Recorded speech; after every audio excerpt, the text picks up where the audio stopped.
Coach, if you'll just start with a statement about the game, and we'll take questions. Physical game. We lost a kid to a broken hand. I got somebody bleeding. But I thought that the pace, we actually controlled the pace for a majority of the game, which sounds kind of funny, but there were 2 spurts where our kids went brain dead, and it was between the first and second quarter and then the start of the third. And if we took those little spurts out, but I told our kids before the game, the way that they play, you have to be disciplined enough to play 40 minutes and execute like you're supposed to. And I said, we're going to go brain dead and we're going to forget. It's going to happen because we're too young in the season. But I thought by and large it was pretty good. Now, our offense was anemic, but that's not their fault. That's my fault. And hopefully we can work on getting that fixed.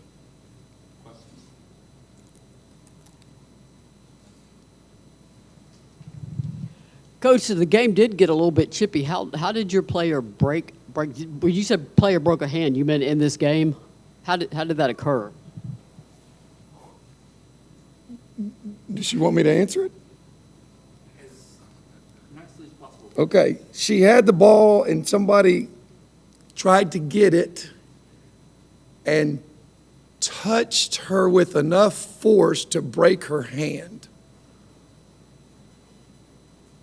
And there was no foul call, by the way. Is that polite enough? That's good. Okay, good. Anybody else? What? Okay, good. I mean, You I said, could be eating dinner right now. you say you controlled the pace. How do you go about controlling a pace against a team that plays like this? Well, the first thing that I did was press them. And I don't think many people are going to press them all year long because your fear is the game will get going crazy. Well, we tried to press them because it forces you to have to handle it full court. If we run back, that means they're running back, and they're a lot faster than we are. So that was number one. And then number two, we had to be real selective about what shots we're going to take. So we will take a layup in transition, a 3 from particular players, but not everybody. And then if we don't score there, then we're going to try to come out and execute our offense. Well, run with that. If we get a good shot that we want, great. That's going to happen pretty quick. If we don't, we're going to come out and run our offense. Running our offense, coming back out and running our offense, the shot clock's moving. Okay? When you press them, you make them slow down. The shot clock, the game clock is moving. So you're trying to slow them down. I just wanted to see how many possessions we could get the shot clock under 10 when they had the ball. And honestly, we did better than I expected. The last game when I was watching the scouts, I count the first 20-something clips that I watched, they made either 0 or 1 pass and got a shot. So I told our kids, all right, let's see if we can make them make 4 or 5. Because what's the clock doing? It's moving. So we tried. What we couldn't do is we couldn't rebound. I mean, do we need to even look at the stat sheet?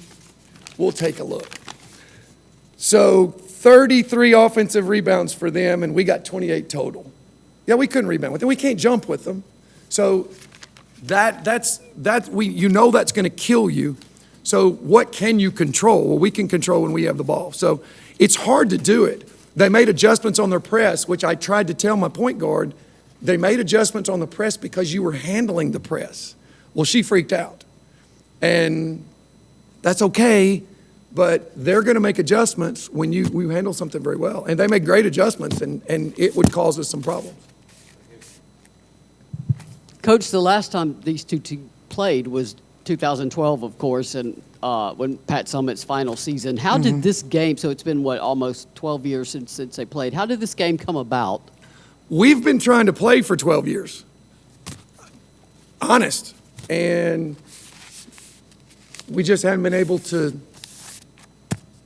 get anybody to play. So, I mean, look, Pat Summitt's from UT Martin. Pat Summitt's from here. I honestly wish we would play every single year to honor Pat. But this is the guy that's at the school where she. I mean, who am I? I'm a nobody. I mean, I'm going to walk out here. Y'all are going to forget my name in about a day. If you remember it by the end of the story, you're going to misspell my name. That's fine. But for women's basketball, I think it would be awesome if we could play every year and we did something to honor Pat and her legacy for this sport. It's important to me.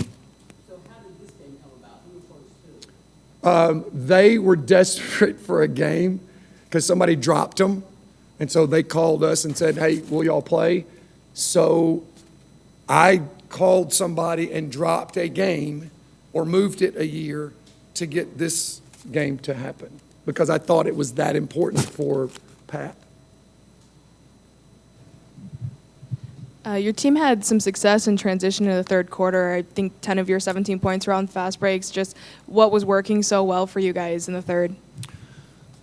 We didn't freak out, and what I told you we were looking to do, they did. We had too many people. I mean, their pressure's so relentless that you start worrying about things behind you. You start worrying about people. You can't do that. You got to be aggressive and attack. And it's just hard for kids when their coach is so bad with their offense. It's hard for them to know what attack means and then don't attack and pull it back out. So we were attacking and kicking it to those kids that we wanted shooting, and we got some of that, if that makes any sense. Thanks, Coach. We have one more. Oh, one more. Sorry. Coach, the past 2 road trips at Iowa for the first 4 at the end of last season, at Tennessee today, going back into an Ohio Valley Conference set. I mean, how have the past couple experiences kind of prepared this team for the repeat attempt at the Ohio Valley Conference Championship, and what do you think that they've kind of learned from being in these big situations over the past couple months? Well, you know, I've been bashed in my own conference for the way we schedule. And, you know, so we're going to leave here and we're going to go home and we're going to get ready to play Louisville. And then we're going to play 2 teams that are picked to be in the top 3 in their conference, and then we're going to go play UCLA. And then we're going to go play those people because I want our kids to learn how to play at their very, very, very best. And you can't walk out here and play against these guys and give 3/4 effort. Or you can. It's going to be 160 to 12. So it's more about a mentality. It's about a toughness. The crazy thing is last year I butchered that one too. So thank you for bringing up the last game that I butchered and then that I butchered this one. But it's more about your kids being able to handle their conference and what we have to do to win. We won't get beat on the boards like that in our own conference. But I hope our kids will take the fight from this game and put it in that one, if that makes any sense at all in the world. Anybody else? No more? Thought I could be more fun. Thank y'all. Have a good day.